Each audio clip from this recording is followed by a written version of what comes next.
action masterclass. Mission Impossible Dead Reckoning Part 1 was my first ever Mission Impossible movie I watched. I really enjoyed it a lot, and it made me excited for this one. I chose to go with Dolby. Dolby is my favorite. Mission Impossible is made for IMAX, and it's been having one Dolby spot, and that's at 9 o'clock at night. So I was in that mug till midnight watching it, which I usually don't mind. I went on a Friday. Sometimes I don't mind it. Lately, I've been kind of tired though. But this is action masterclass. It's such a good quality of filmmaking. I'm hoping at some point the older Mission Impossibles get in the movie theaters so I can watch them. I don't have to watch them at home. I can watch them in the movie theater. I mean, I'm assuming the rest of them are top tier, top notch quality as these ones are. So I want to watch those in the theater. I don't want to watch them at home. I love that the villain is AI. I think that creates great drama and great stakes just because that's something we're really facing in the real world and something that I think about all the time. Now, for the actual face villain that they use in this movie, I've been hearing people complain about him, and I guess their complaints are valid, but I don't even think about him being the villain. I think about what the computers are doing. So him not being that great didn't do much to annoy me. I did feel like he was more sinister in the one before this, Mission Impossible 7. And here he was a little bit more cartoony, and he just didn't seem as serious. But ultimately, I take AI, all this shit around us, as the villain.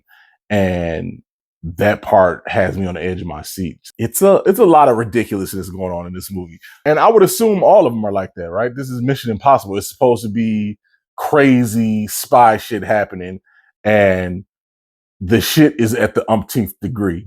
Regardless, I was still enjoyed my ride, even seeing it late after a long day. I had a busy Friday. I still enjoyed it, stayed up for I might have dozed off at a couple points, but for the most part, I thought it was paced fairly decently. It was very dialogue heavy, a lot of explanation of a lot of things, but I thought they did it great. Mainly, I'm thinking of Angela Bassett as the president. She left Ethan a message and gave him a mission. I thought her narrating in that was amazing. Like just her voice and the seriousness and the tone, everything was dope about it. And Ving Rhames got a lot of narration in this movie, and he was amazing with his narration, with the words he was saying, with how he made you feel. I thought the dialogue in this movie was great. Now, things were moving at a breakneck pace. Like, they were explaining so much stuff, but I thought the dialogue and the people doing the explaining was so good that I enjoyed it, and I was able to keep up with everything that's going on. Mind you, I haven't seen any other Mission Impossible movies, so they were throwing all kind of stuff at me, but I was able to keep up because their dialogue was so fantastic. So shout out to Angela Bassett and Ving Rhames. As I said, the action in this movie is top tier.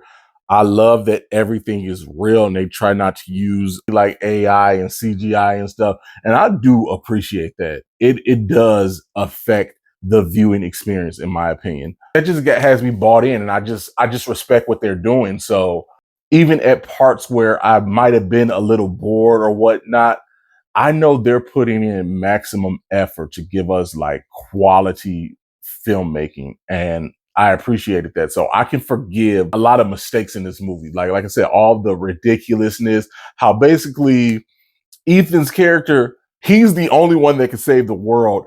And basically he's counting on luck at every step of the plan, which is absolutely ridiculous and would turn me off in a lot of movies. Maybe it's Tom Cruise's cachet and the great history the Mission Impossible franchise has.